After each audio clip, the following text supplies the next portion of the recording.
endocrine system. The endocrine system is nothing but the system of glands which secretes hormones. Exocrine glands.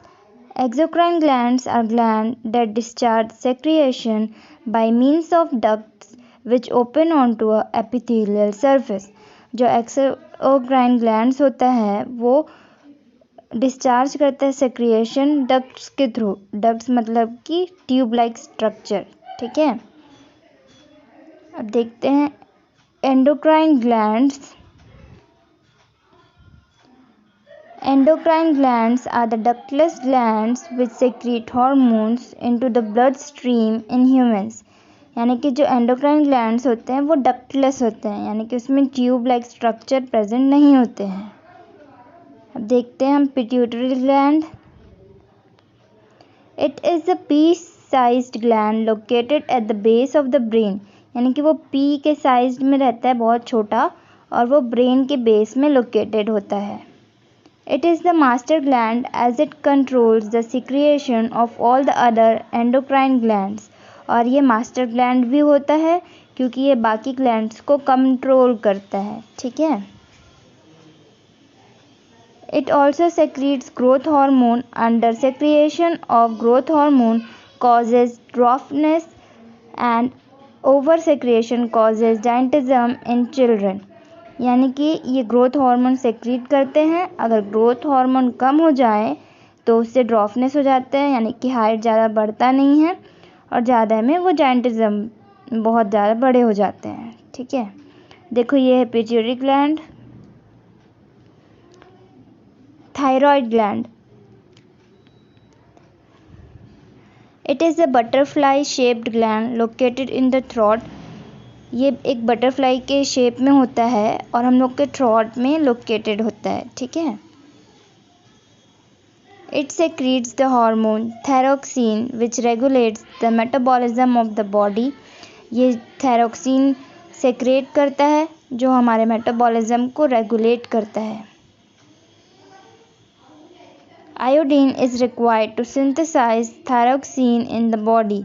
Iodine की ज़रूरत होती है thyroxine produce करने के लिए.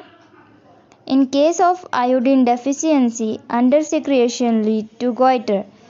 अगर आयोडीन की कमी होगी तो गॉइटर जो डिजीज़ है वो हो जाएगा. जो हम लोग का वो देखो ये थायराइड ग्लैंड है जो हम लोग के थ्रोट पे प्रेजेंट होता है, और ये कुछ बटरफ्लाई लाइक स्ट्रक्चर जैसे दिखता है. पैंक्रियास. अब ये पैंक्रियास क्या है? It is a leaf like gland present behind the stomach. ये कुछ लीफ लाइक दिखता है और हम लोग के स्टमक के पीछे होता है. As an endocrine gland it's manufactures two hormones insulin and glucagon. Both this hormones act unfriendly and regulates the sugar level in the blood. ठीक है, दोनों शुगर लेवल को मैनेज करते हैं हम लोग के ब्लड में. दोनों अपोजिट काम करते हैं. ठीक, it is an endocrine as well as exocrine gland. ये दोनों हैं, डक्ट विद द डक्ट और डक्टलेस भी. As an exocrine gland it secretes enzymes to break down the proteins, lipid, carbohydrates and nucleic acid in food. ये क्या करते हैं? Enzyme को सेक्रीट करते हैं जो कि breakdown of proteins, lipids में हेल्प करते हैं. Insufficient amount of insulin from pancreas lead to diabetes. यानी कि जितना अमाउंट का इंसुलिन हमें चाहिए उतना प्रोड्यूस नहीं होगा तो हमें डायबिटीज़ हो सकता है. देखो ये पैंक्रियाज है, देखो स्टमक के पास है ना, स्टमक के पीछे. Adrenal gland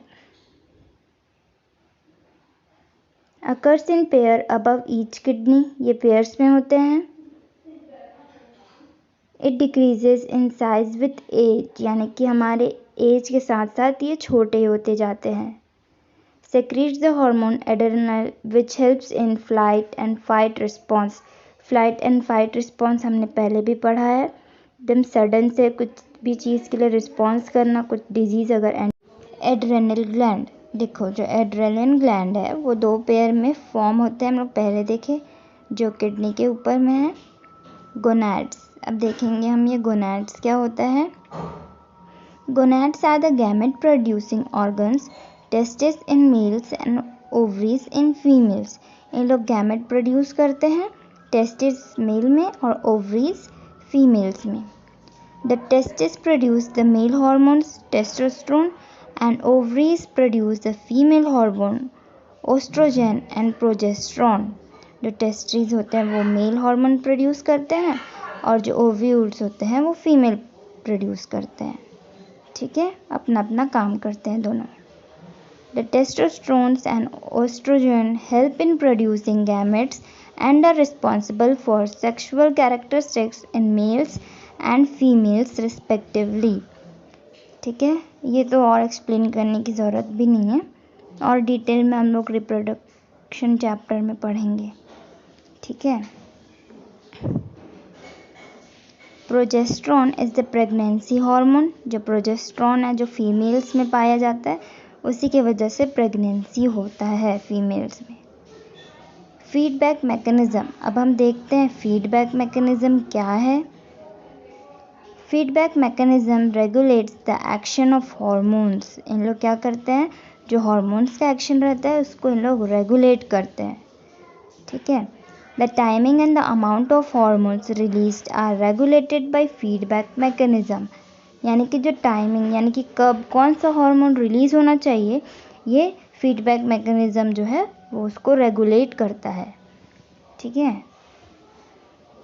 for example, if the sugar level in blood rise, they are detected by the cells of pancreas which respond by producing more insulin. As the blood sugar level falls, insulin secretion is reduced. यानी कि अगर हमारे body में sugar level बढ़ जाता है तो वो पैंक्रियास के जो सेल होते हैं उन लोग उसको डिटेक्ट कर लेते हैं और क्या करते हैं, उन लोग इंसुलिन को ज़्यादा प्रोड्यूस करते हैं। इससे क्या होता है, ताकि सब शुगर लेवल जो है वो मैनेज हो जाए।